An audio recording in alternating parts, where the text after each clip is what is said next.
Alright, people, real quick. I know it's been a minute, um, but I'm about to show you the reason why it's been a minute. So, I know some of you been watching my videos.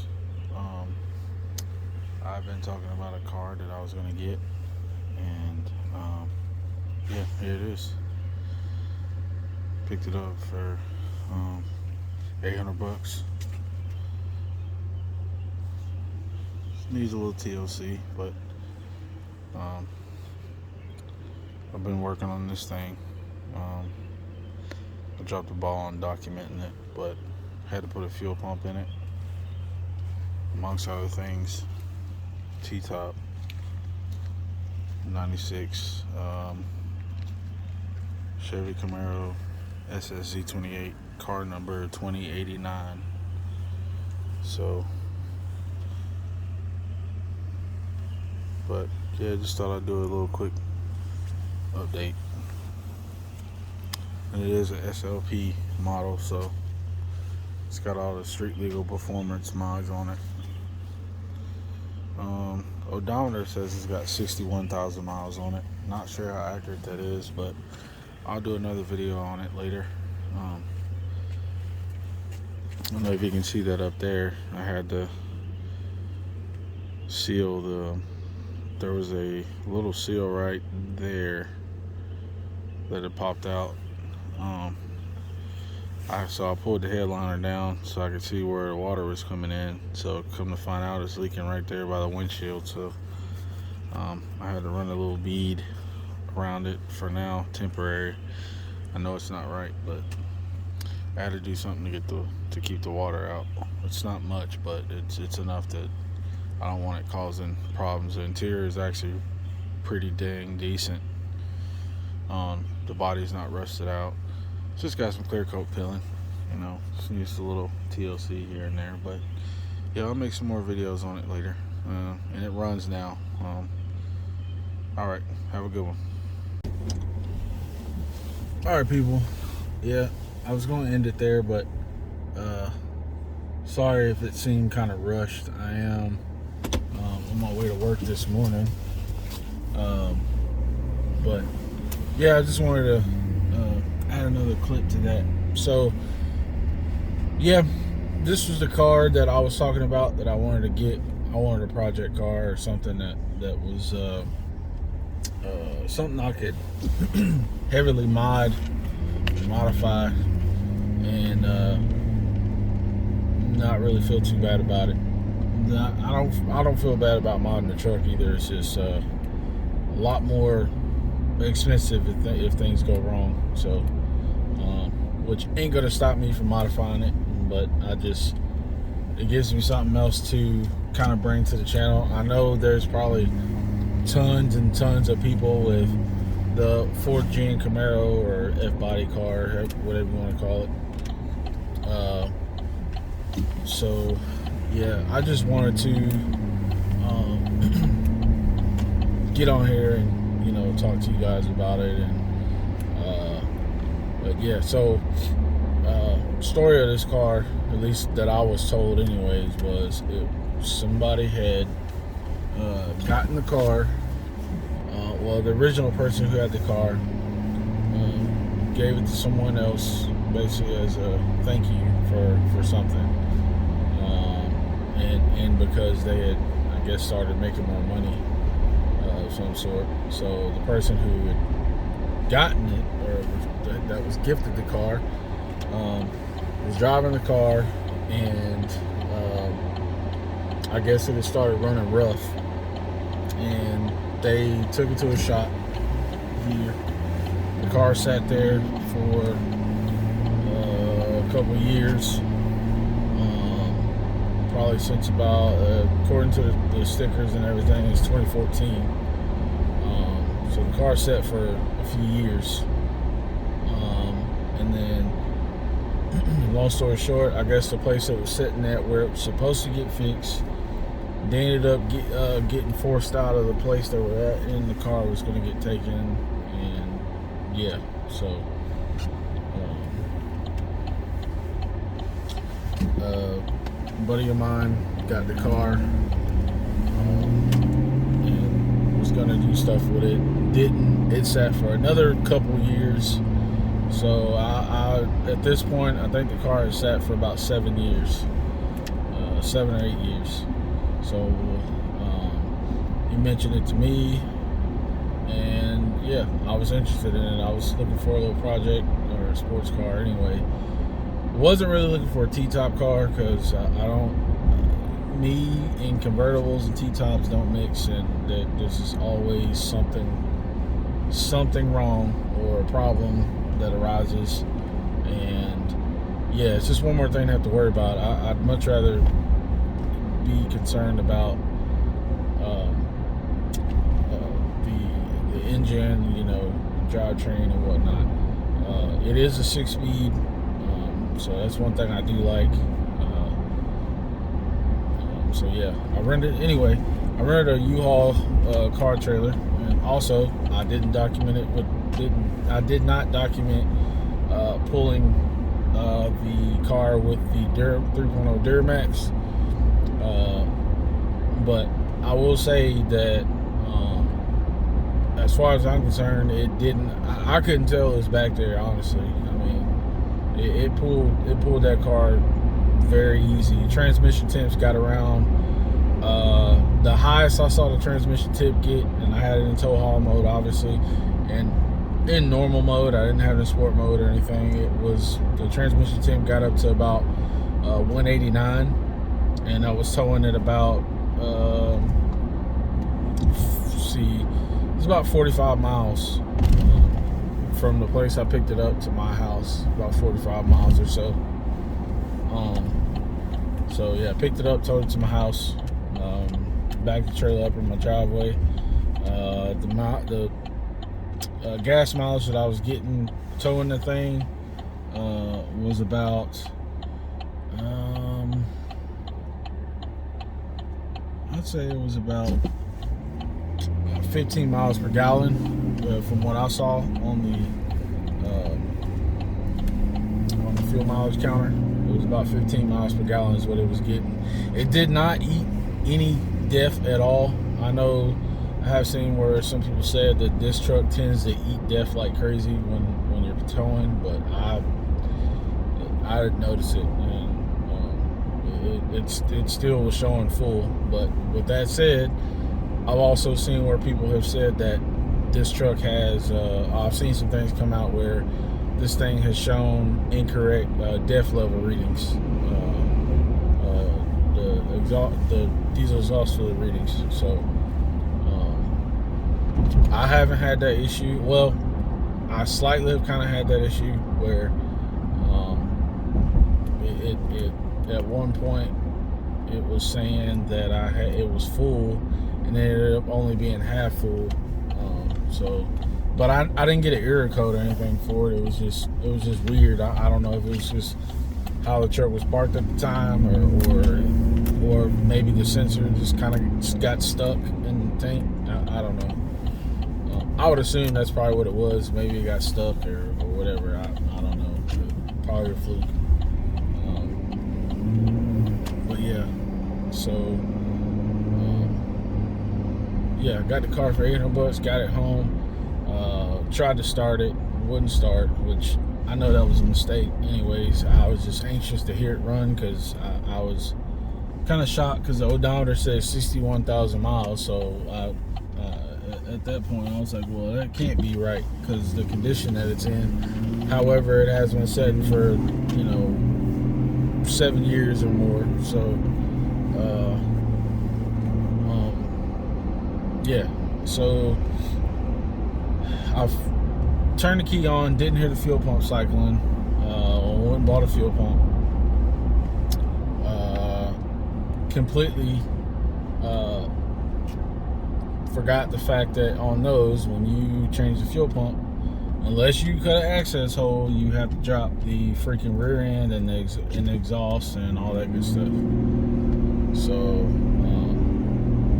I dropped the ball on that. I was kind of adamant about getting it done, so I really wanted to get it done, just so I could start to, see if the car ran, if it knocked or anything, or see what position I was in, you know, on how the motor ran and all that good stuff, and see if it was worth my time keeping or doing a motor swap or whatever. Which of course I'd probably do an LS swap, if anything, because I do not like the OptiSpark system. I'm not really a fan of OptiSpark. I'm not gonna say I'm not a fan of it, but they're a pain. They're really finicky. Just in general with problems. So I'd probably go with an LS if anything. But yeah, so got the fuel pump in. Did a test run obviously before I put the tank back up and everything. Plugged the fuel pump in, cycled the key for a second because I didn't want the fuel pump running dry. So yeah, so I cycled the fuel pump, heard it hum good. I disconnected the fuel lines up front, under the hood from the fuel rail, and blew air back towards the back of the car to try to blow the lines out, the fuel lines. So whatever trash or whatever that was possibly in the lines, you know, I was able to hopefully blow that out. I changed the fuel filter. I did all that stuff before I connected it to the fuel pump and put the tank back up, because when I dropped the tank and pulled that old fuel pump ascending unit out, that thing was, I mean, it was corroded so bad, and it smelled. That was the worst smelling gas I think I've ever smelled, period. I don't think I've ever had gas go that bad. It smelled like turpentine or paint there. It was real bad. It was brown.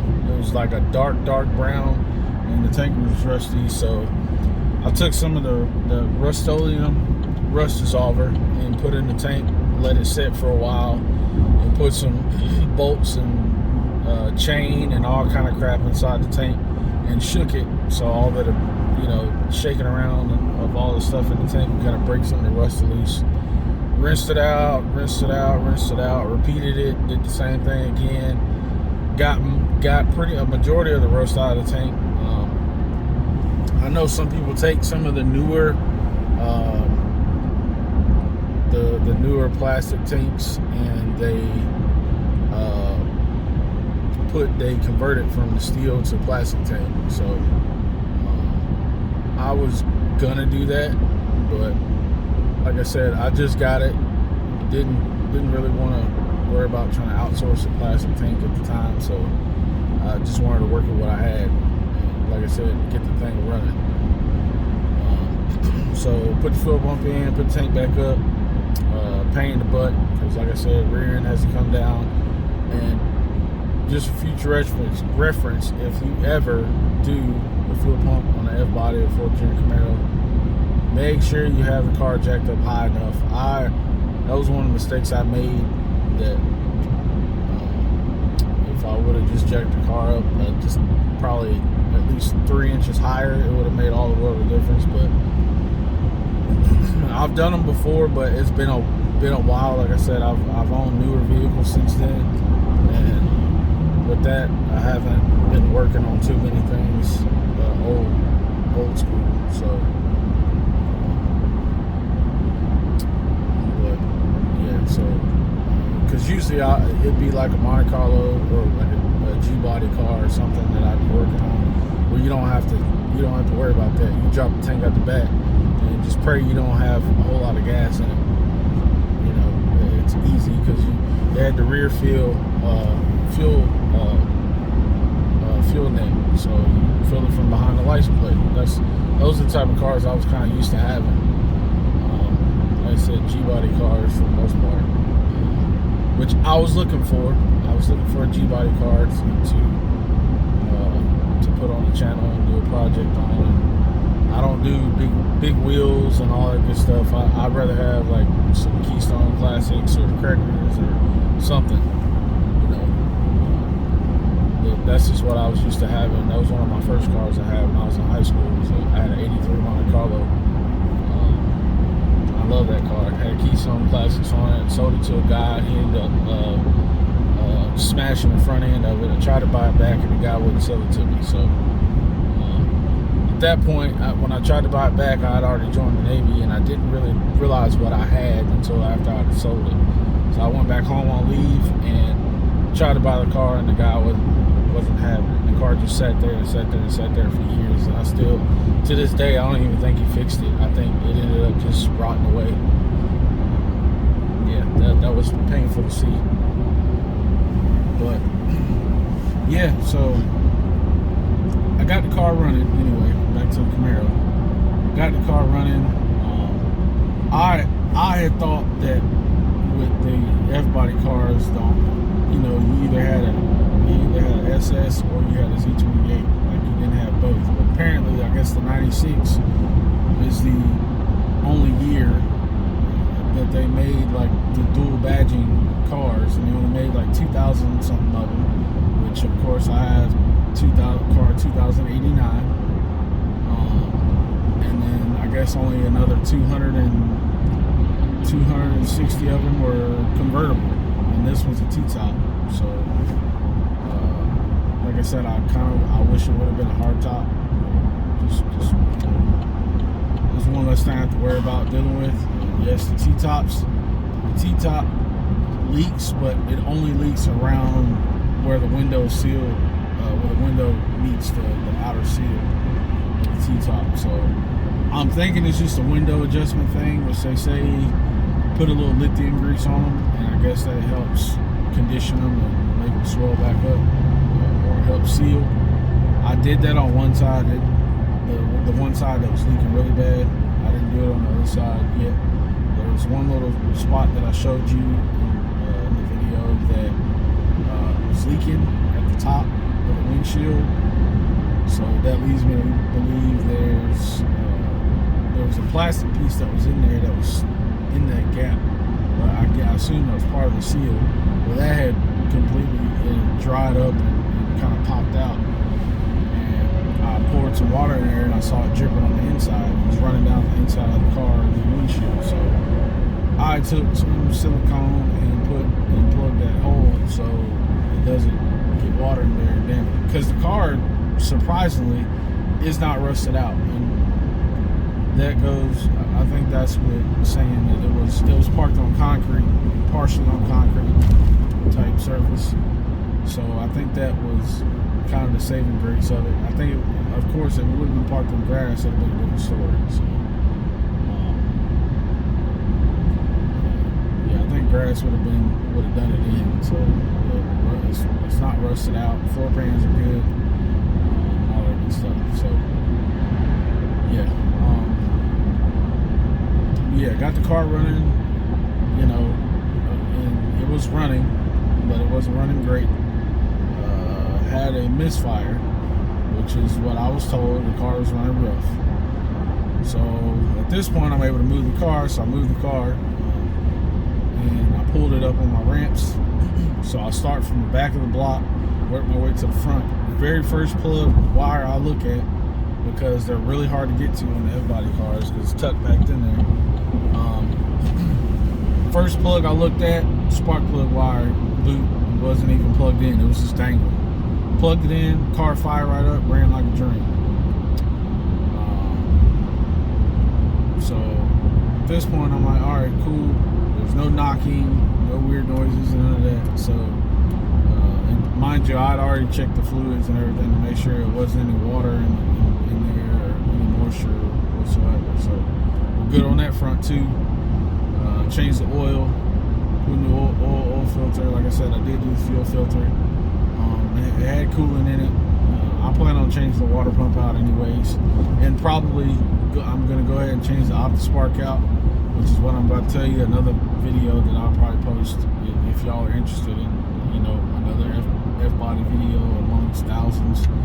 I'm going to put another water pump on it and replace the OptiSpark, because the issue I'm having now, when the car is cold,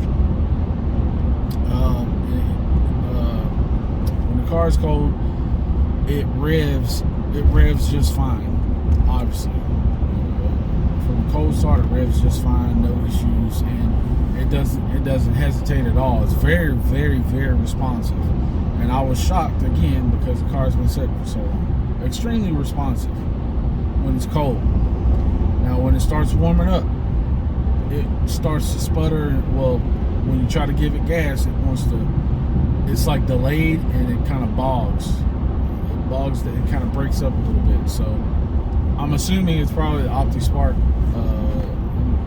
and maybe it's the cam seal behind it that drives it, or the drive gear seal that drives it, is maybe leaking oil into the back of the OptiSpark, and maybe that's causing it some problems, or maybe it got wet, or just with age. Like I said, the odometer says 61,000 miles. I'm not sure how true that is, or how accurate. And the odometer does work, because once I got it running, I was able to take it for a ride, and that thing is actually, like I said, it rides like a dream. I was completely shocked. But yeah, it drives like a dream. It's responsive. Like I said, it breaks up when it gets warm. So that's one of the things I'm gonna end up recording the video, just working on the Camaro, and working on my truck. I'm not done with my truck. There's some things I still want to do. I mean, not much, but I do eventually want to do wheels and tires in the future. And like I told you guys before, I am waiting on Banks to come out with their module, performance module. And just a little side note, disclaimer, or whatever you want to, or just a little segue to good note. Ag Diesel or PSI Power, whoever they go through, customer service was really nice. When I made my video on it not working for my truck, that was not me trying to bash them or shame the company or tell you not to buy their product. That is not what I was doing. The only thing I was doing was just saying, okay, it ain't working for my truck. You might want to think twice about it, or wait a while, because the 3.0 is still fairly new, until they get the bugs figured out. That was literally all I was trying to do. Wasn't trying to cause anything. I don't know if you guys got that vibe that I was just trying to be that person, and I wasn't. I know products have problems, and I know these tuners, the R&D that goes into these, I know it takes time, and it's annoying. Some of these things can be finicky and hard to figure out. And I really appreciate all these companies that do what they do to bring, us car enthusiasts or vehicle, or just, automotive industry, things to add to your vehicle to make them a little more enjoyable. You know what I mean? Something you can have that control over, modifying and making your car, more fun, or your vehicle, your truck, whatever you drive. So yeah, I was not trying to bash them at all if it came off that way. I wasn't sure if any of you got that vibe, but no, I never. I don't. How can I put this? I'm not gonna take advantage of a product not working, and try to use that as a thing to gain attention. That ain't right. So yeah, I wouldn't do that. But yeah, I would totally, if they were to figure things out, I'd be perfectly fine with getting another tuner. But in needing customer service, they even said, hey, look, if you want to keep it and we work with you on the tune and send it back to us and see what we can do, then you're more than welcome to do that, or just hold off until we figure things out. And I really appreciate the offer, but I don't really want to end up having to deal with sending it back and forth, uninstall, reinstalling, and just that's a lot of time. Not really a lot of time, but it's not really something I'm interested in doing. Not on a newer truck anyway. And now, if it was something like if it was like an old Duramax or like an old Camaro like I have now, oh yeah, all day I would do it. I would send that tuner backwards wherever I had to send it to. I'd return it to them and then return it to me. I'd play that game over and over, just until we were able to come to a common ground and be okay with how it's running. But on a newer thing like that, I don't want to take a chance of damaging the motor. But like I said, if you guys, I don't know if you guys can hear in the video, but it made some sounds that I was not okay with. And this is my first diesel vehicle, so I panicked. Naturally, I panicked, and like I said, I'm used to V8s and stuff like that, small block Chevys, and some Hondas here and there, but mainly small block Chevys and stuff like that. So, but yeah, that was just one of the things that I was kind of concerned about when it made that noise. I could have ran it in 2 and been okay, but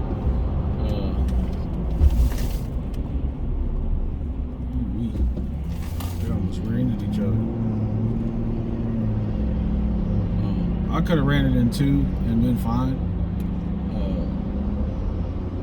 but the way I see it, I feel like it should be if it had an issue and maybe just caused the check engine light and didn't cause the check engine light but didn't cause it to knock like that, then I'd have probably been okay. And maybe just caused the check engine light and it was just like a one-off code or something, but no, the way it was sounding and it was a fuel rail code, I didn't want to take a chance of, maybe it was running too lean and it was causing detonation or, something like that. I didn't want to have to worry about it doing that. I didn't want to. It just had me concerned, genuinely concerned about, the drivability and if it was causing the cylinders to run dry, because that's what it was sounding like. Like it was just causing detonation of some sort. Or maybe it was feeding it too much fuel. I don't know.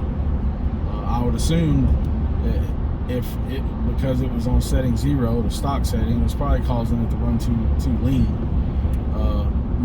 Mixed with the normal setting, which Banks Power did reply on my video, and I appreciate that. And what they said did make sense. It's how the tune is to where they're able to advertise higher gain numbers on their product, so that could be the reason why the stock setting just doesn't cooperate. It's just because of how the tune is for settings 2, 3, and 2, 3, and 4, or 2 and 3, whichever setting. I think it's 2, 3, and 4 with settings. So yeah. Yeah, I don't have a problem with their tuner at all. It was, I had it conveniently routed in here. I had done a whole video on the install and everything, which I still have the install video, I think. So if anyone is interested in that tuner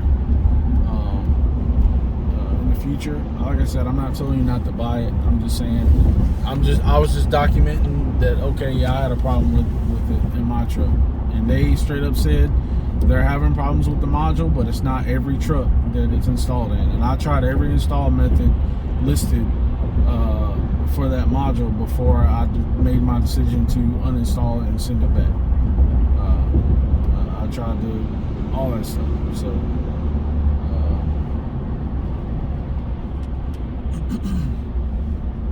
So yeah, with that said, yeah, I'll just, in the meantime, I'll probably be working on a Camaro and trying to do some videos on that if you guys are interested in that.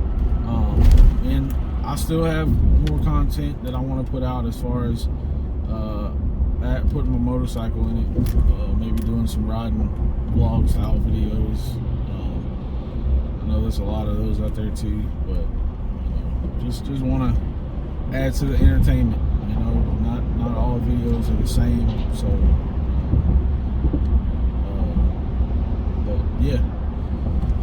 Alright guys, just want to let y'all know what's going on, and that's why I haven't been recording. But I promise I'm gonna try and do better. Like I said, I was trying to see if this car was going to be worth the time or what I was going to work myself into, and possibly types of videos that I could put out in the future and all that good stuff. So yeah, hope you guys have a good one, and I will catch you guys later.